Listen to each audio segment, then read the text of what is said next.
Hello, my name is Satin Rai. I'm the founder of thusthought, and today we're going to be talking about the student handbook. This handbook is designed to show students how to become better at learning. Traditional schools typically tend to focus mostly on imparting subject materials during class time.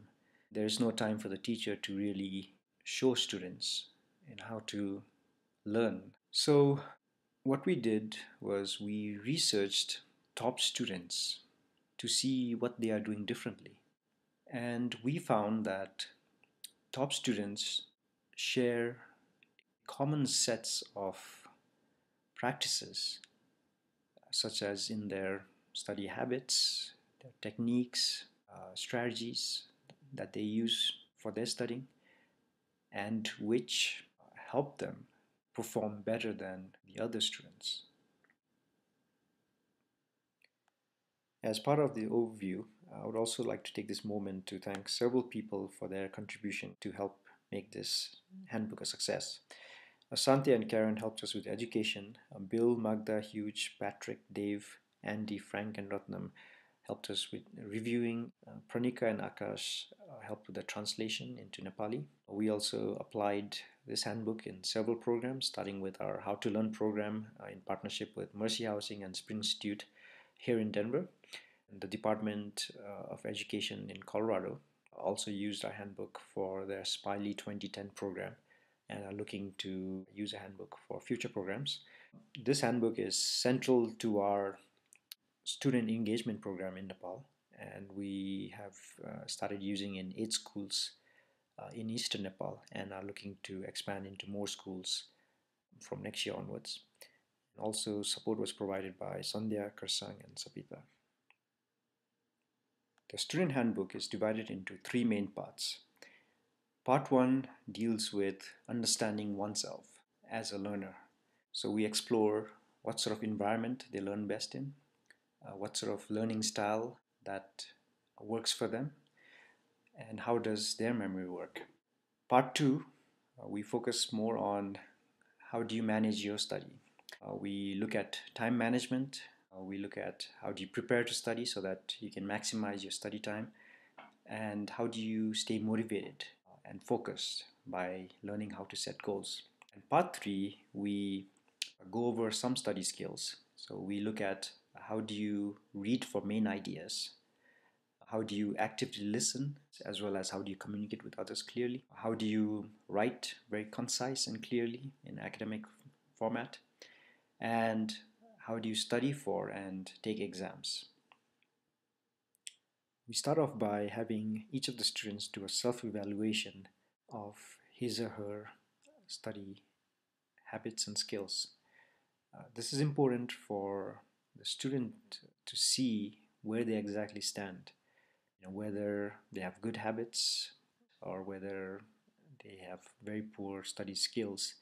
And this makes them realize why this course is important and also what to expect from this course.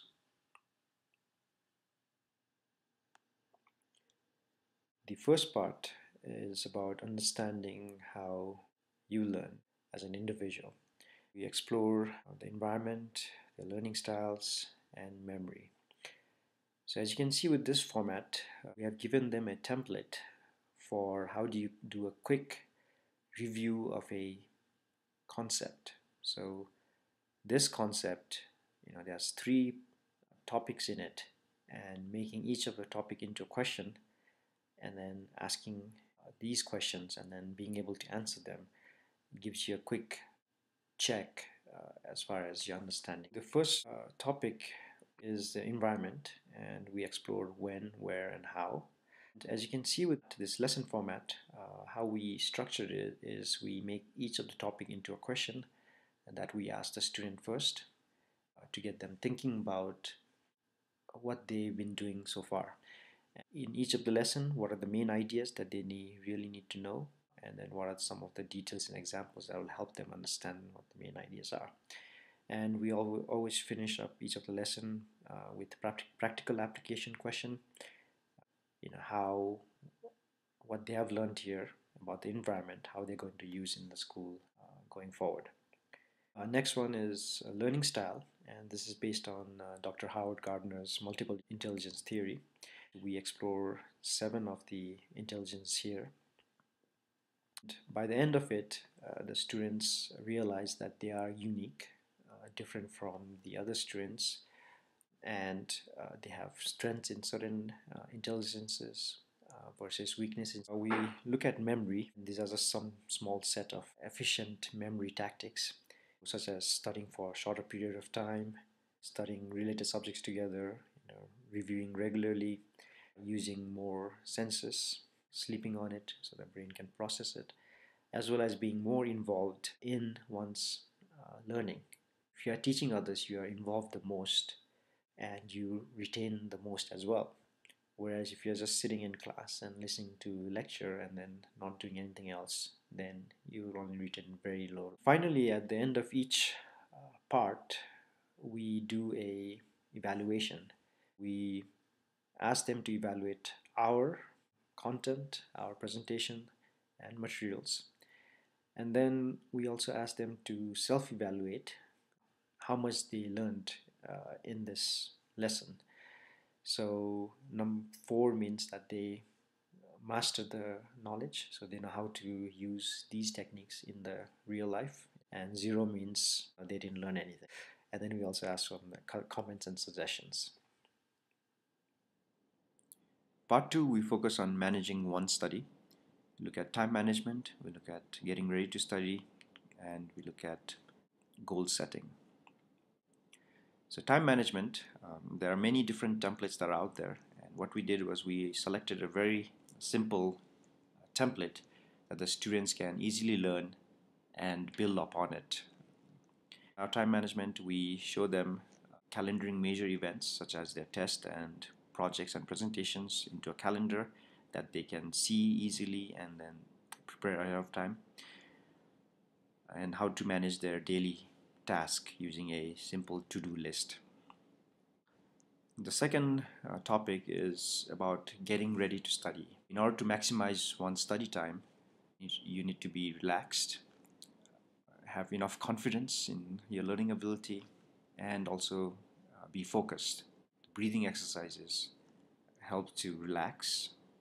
The cross crawl, double doodle exercises help to stimulate the mind. Pumping self-esteem helps to increase confidence. So, simple statements such as, I work hard, I study hard, I deserve to succeed.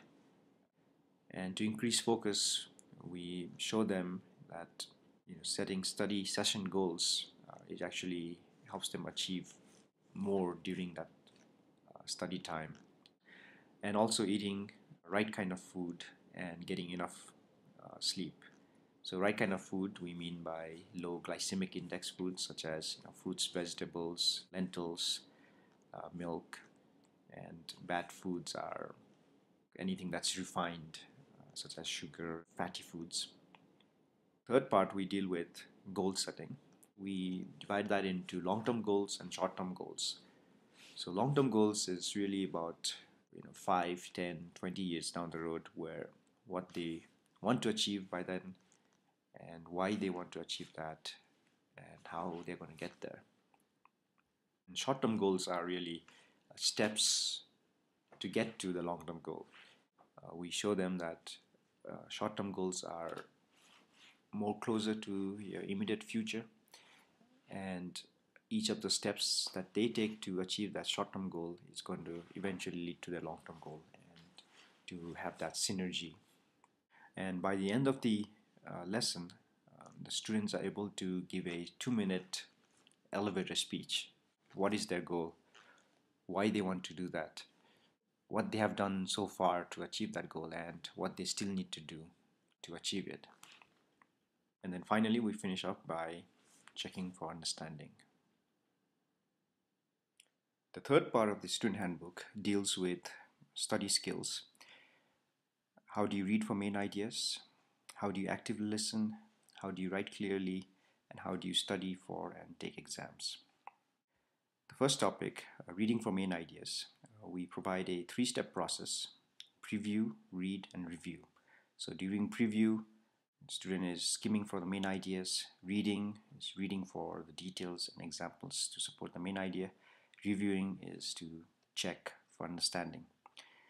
In order to make the reading more concrete, we have them read from their textbooks and provide this note-taking format. So when they preview, they are filling in topic, main ideas, and then when they are reading, they're filling in the supporting details and examples for those ideas. And during review, they are summarizing the main ideas of what they just read. So the second topic is, how do you listen actively for main ideas? In order to show how people communicate important ideas, we talk about the body language cues, and then we talk about speaking voice cues, and then the presentation cues. So in order to make this concrete, we have the students exercise in the class by charade to express their emotions, for example, just using their body, head and hand as gestures to communicate that idea. Exercise 2 deals with changing the voice to communicate. Exercise 3, the students do presentation of emotions or shapes or taste and communicate that effectively. Third topic is, how do you write clearly? So we have a 4-step writing process here. First part is exploring topic. So asking a journalist questions: who, what, where, why, when, and how on a topic. And once you brainstorm, you can organize your idea using an outline format.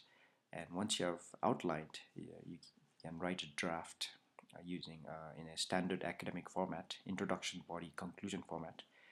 And then finally revising your draft, checking for structure, detailed examples, grammar, and spellings.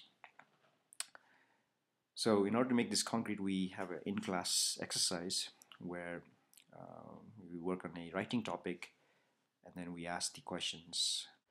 And once we have brainstormed that, we organize that into an outline, what the title is, and then thesis, what the theme of your essay is going to be, and then main idea 1, and then the details for that, examples for that, main idea 2, details, examples, and conclusion.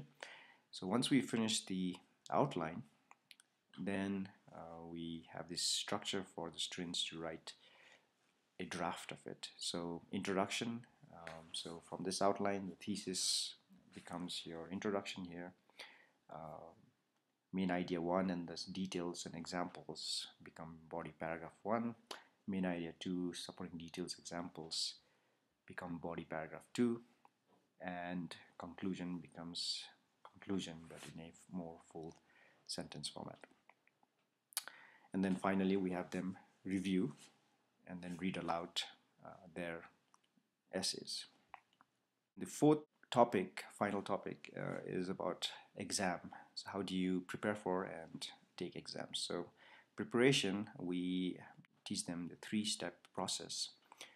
The first one is understanding what's going to come in the exams. Then before studying, tell them to organize, creating a cover sheet, just as we have shown them in each of the part in this handbook. Self-test. So using the cover sheets, they can easily test their knowledge, and if they have any further issues where they don't understand, then they should just go and talk to their teacher. Before the exam, we sort of take the preparation to study techniques. So first exercises are to help relax and stimulate the mind, increasing confidence and increasing focus. During the exam, we have them do the 3-step process, which is looking over the whole exam, budgeting time, finally answering questions from easy to hard so the student can score maximum points on the test. Finally, check for understanding. Here we provide influences. So that was the overview of our student handbook. Thank you for watching.